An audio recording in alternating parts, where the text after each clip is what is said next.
अगर आपको CA foundation सितंबर 25 के अटेम्प्ट को क्लियर करना है तो you need to listen to this video till the end. आपको ये वीडियो एंड तक देखना पड़ेगा and along with that you need to have a smart strategy, smart plan so that आप ये अटेम्प्ट क्लियर कर सको। हेलो एवरीवन, जय जिनेंद्र आप सभी लोगों को। मैं हूँ CA Swati Jain. I think आप सब लोग बहुत अच्छे होंगे और आपकी सीए फाउंडेशन की तैयारी भी बहुत बढ़िया चल रही होगी। तो आपको टाइटल देख के तो समझ में आ ही गया होगा कि हम आज के वीडियो में क्या डिस्कस करने वाले हैं। बेसिकली मैं आज आपको बताने वाली हूँ कि सीए फाउंडेशन लॉ का कौन सा एक्ट कितने मार्क्स का आता है और एग्जाम में उसके कौन कौन से क्वेश्चन आते हैं, सो दैट आपके दिमाग में क्लैरिटी रहे कि आपका ये क्वेश्चन इस एक्ट में से आने वाला है और ये क्वेश्चन इस एक्ट में से आने वाला है। तो बेसिकली अगर आप स्क्रीन पे चेक करेंगे तो May 25 अटेम्प्ट का मैं एग्जाम का पूरा पैटर्न जो है कि कौन सा क्वेश्चन कौन से एक्ट में से आया वो पूरा लिखा हुआ है। पर आप एक चीज समझना, ये सिर्फ May 25 के लिए एप्लीकेबल नहीं है, ये सितंबर 25 में भी ऐसा ही आईसीआई ने किया था और May 24 Jan 24 उसमें भी आईसीआई ने यही सेम क्वेश्चन नंबर्स फॉलो किए हैं और इसी एक्ट में से दिए हैं। तो मैंने लिखा भले ही May 25 है पर ये सबके लिए एप्लीकेबल होगा, ठीक है। तो अगर मैं बात करूं इंडियन कॉन्ट्रैक्ट एक्ट की, जो सबसे इंपॉर्टेंट है, इंडियन कॉन्ट्रैक्ट एक्ट जो कि सबसे इंपॉर्टेंट है, ये आईसीआई ने इसको वेटेज दिया है 20 to 30 मार्क्स का। पर आप मानेंगे नहीं, आईसीआई इंडियन कॉन्ट्रैक्ट एक्ट में से एग्जाम में 32 मार्क्स के क्वेश्चन देती है। और ये 32 मार्क्स में से कौन कौन से क्वेश्चंस में इंडियन कॉन्ट्रैक्ट एक्ट आता है? क्वेश्चन नंबर फर्स्ट का ए जो कंपल्सरी क्वेश्चन होता है वो इंडियन कॉन्ट्रैक्ट एक्ट में से आता है, फोर्थ का ए, थर्ड का सी, फिफ्थ का सी एंड सिक्स का बी। बेसिकली ये 5 क्वेश्चन 32 मार्क्स के आपको इंडियन कॉन्ट्रैक्ट एक्ट में से देखने को मिलेंगे।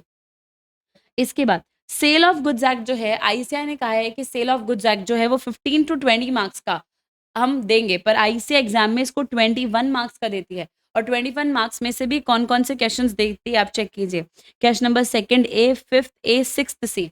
अब देखो बच्चों, इसमें जो इंडियन कॉन्ट्रैक्ट एक्ट और सेल ऑफ गुड्स एक्ट में आईसीआई क्वेश्चन दे रही है वो थ्योरेटिकल भी हो सकते हैं, मतलब डायरेक्ट क्वेश्चन भी हो सकता है and it can be a practical question also, ठीक है।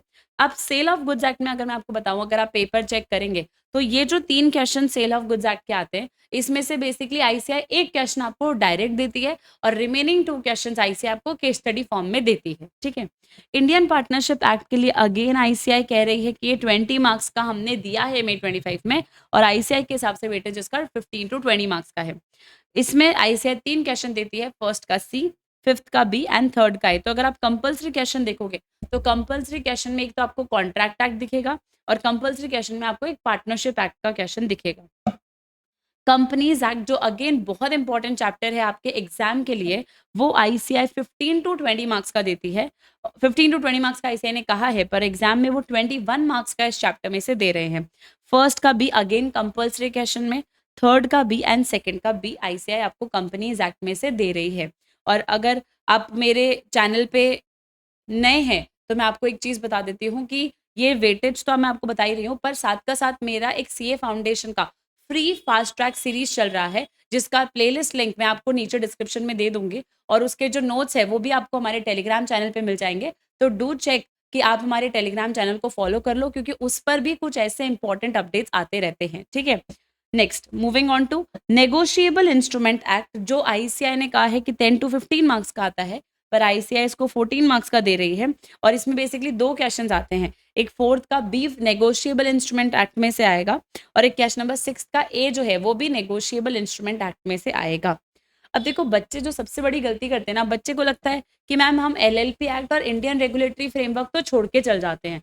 क्यों मैम, एक एक क्वेश्चन ही तो आता है, क्या फर्क पड़ता है, एक एक क्वेश्चन वैसे भी हमको एक तो छोड़ना ही होता है, तो हम एलएलपी और इंडियन रेगुलेटरी जो है वो छोड़ते के चले जाएंगे। पर तुम सोचो, एलएलपी एक्ट आपको आईसीआई अलग दे रही है, क्वेश्चन नंबर 2 में दे रही है, इंडियन रेगुलेटरी आपको अलग से क्वेश्चन नंबर 4 का सी दे रही है। और इन दोनों क्वेश्चंस को आप नहीं छोड़ सकते ना, आप छोड़ोगे तो किसी एक क्वेश्चन को छोड़ोगे, पर आपके पास फिर एक क्वेश्चन आपका ऑटोमेटिकली छूट जाएगा इसकी वजह से। तो इसीलिए आपको ये ध्यान रखना है कि एलएलपी और इंडियन रेगुलेटरी फ्रेमवर्क को आप नहीं छोड़ के जा रहे हो। क्यों? सेकंड मोस्ट इंपॉर्टेंट रीजन इसका, आईसीआई इसमें से आपको हमेशा डायरेक्ट क्वेश्चन दे रही है, कोई केस स्टडी नहीं दे रही है। और अगर ये डायरेक्ट क्वेश्चन की फॉर्म में आ रहा है तो ये मान लो कि आपके फ्री के मार्क्स है जो आईसीआई आपको दे रही है, तो आपको इसको तो एटलीस्ट नहीं छोड़ के जाना है। तो 5 to 10 मार्क्स आईसीआई ने कहा है पर इसका एक ही क्वेश्चन आता है बच्चों 6 मार्क्स का। Indian regulatory is 0 to 5 marks, तो बेसिकली इसमें एक क्वेश्चन आता है आपको 6 मार्क्स का। ये पूरा चैप्टर वाइज मैंने आपको वेटेज बताया है May 25 के लिए, पर अगेन ये May 25 के लिए ही नहीं है, ये पुराने अटेम्प्ट्स में भी आईसीएआई ने यही फॉलो किया है और होपफुली आईसीएआई इसी को ही फॉलो कर रही है पिछले 4 अटेम्प्ट से, ठीक है? 4 से 5 अटेम्प्ट से आईसीएआई इसी को फॉलो कर रही है। तो आपको इसको दिमाग में रख के अपना प्लान, अपना स्ट्रैटेजी, आपको कौन-सा चैप्टर छोड़ना है। वैसे तो देखो मैं आपको ये बोलूँगी कि आप कोई भी चैप्टर मत छोड़ो। लॉ में एटलीस्ट आपका प्रिपरेशन ऐसा होना चाहिए कि आप 100 मार्क्स, लॉ में आपका प्रिपरेशन ऐसा होना चाहिए कि आप 100 मार्क्स का पूरा प्रिपेयर करके जा रहे हो। 100 मार्क्स प्रिपेयर करना कंपल्सरी है बच्चों। क्यों कंपल्सरी है मैम 100 मार्क्स का प्रिपेयर करना? बहुत ध्यान से सुनना। जो जनरली बच्चे गलती करके आते हैं, वो क्या करके आते हैं? कुछ बच्चे तो चैप्टर्स छोड़ के आ जाते हैं। कुछ बच्चे को लगता है कि वो एग्जाम में पढ़ के तो पूरा गया है, पर उसको लिखना ही नहीं आया। तो आपको राइटिंग प्रैक्टिस तो करनी ही है, पर इसके अलावा आपका फोकस ये होना चाहिए कि आपके दिमाग में 3 आवर्स में ये होना चाहिए कि आपको 100 मार्क्स का पेपर अटेम्प्ट करना है। सपोज़ आपने 100 की जगह आपने बोला कि आपने 80 मार्क्स का पेपर अटेम्प्ट किया, ठीक है? 80 मार्क्स का पेपर अटेम्प्ट किया, जो जनरली बच्चों का माइंडसेट होता है, वो आपको बताती हूँ। 80 मार्क्स का आपने पेपर अटेम्प्ट किया। अब जिस भी तरीके का आंसर लिखते हैं, ऑन एन एवरेज आप ये मान के चलिए, मैं जनरल बात कर रही हूँ, मैं ऐसा नहीं कह रही हूँ कि हमेशा हर बच्चा ही ऐसा होता है, पर जनरली ऐसा ही होता है कि 80 मार्क्स का अगर आपने अटेम्प्ट किया है, तो आपका लॉ के आंसर का एक्यूरेसी 50% आएगा। कितना आएगा? 50%। और अगर आंसर का एक्यूरेसी 50% आएगा आईसीएआई के अकॉर्डिंग, तो आप इसमें 40 मार्क्स स्कोर करोगे।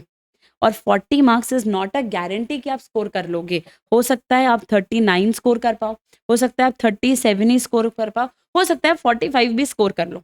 पर ये आपके लिए रिस्क हो गया अगर आप 80 मार्क्स अटेम्प्ट करते हो तो।